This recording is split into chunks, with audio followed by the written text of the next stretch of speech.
The human emotion is a very volatile thing. Yes, I know. Trust me, I understand. Look at this guy. Yeah, him. He's the physical manifestation of what my uncontrollable anger is. Every time he pops up, I tend to act before I think. Still, I wish there was some way to just separate the emotion from the true reasoning so that I can actually have a straightforward thought in how to go about my next action.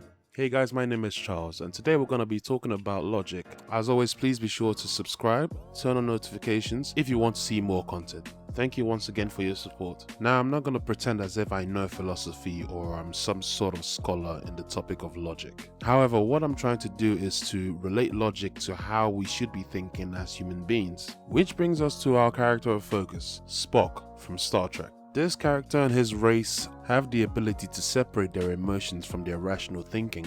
AKA, they can make decisions without having to be compromised by their emotions. I know what you're thinking. That's a fictional character. There's no way it's possible to separate emotions from the way you reason. You could try, but it's virtually impossible. And I understand this perfectly. The thing is, if you're someone that deals with volatile emotions that make you act before you think, I think it's safe to say that you'd want to have the ability to separate cognitive thinking from the unpredictability and volatility of these emotions.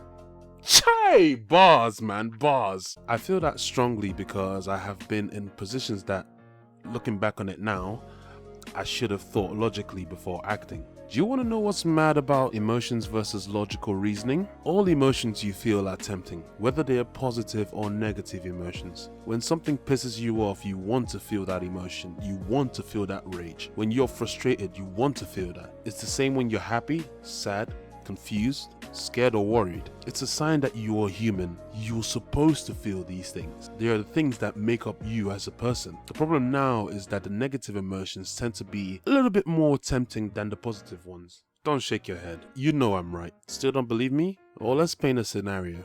Imagine that you're arguing with your significant other. The argument gets so heated that you both act on your emotions by flinging furniture across the room. Why do you do that? Because whatever is in your heart fueling the anger wants to overflow and manifest. You see where I'm going with this? In this sort of situations, it's hard to think logically.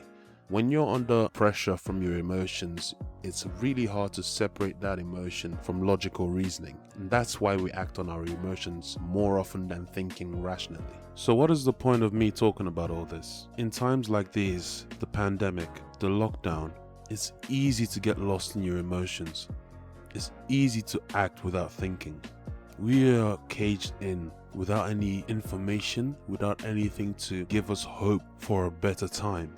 It's easy to get angry, it's easy to lose sight of logic. Why I chose to draw Spock is that even in his infinite wisdom and infinite way of separating his emotions from his logic, he still succumbed to the very emotions that he was taught and trained to separate. He's not even perfect. A fictional character isn't perfect, and you shouldn't be expected to be as well.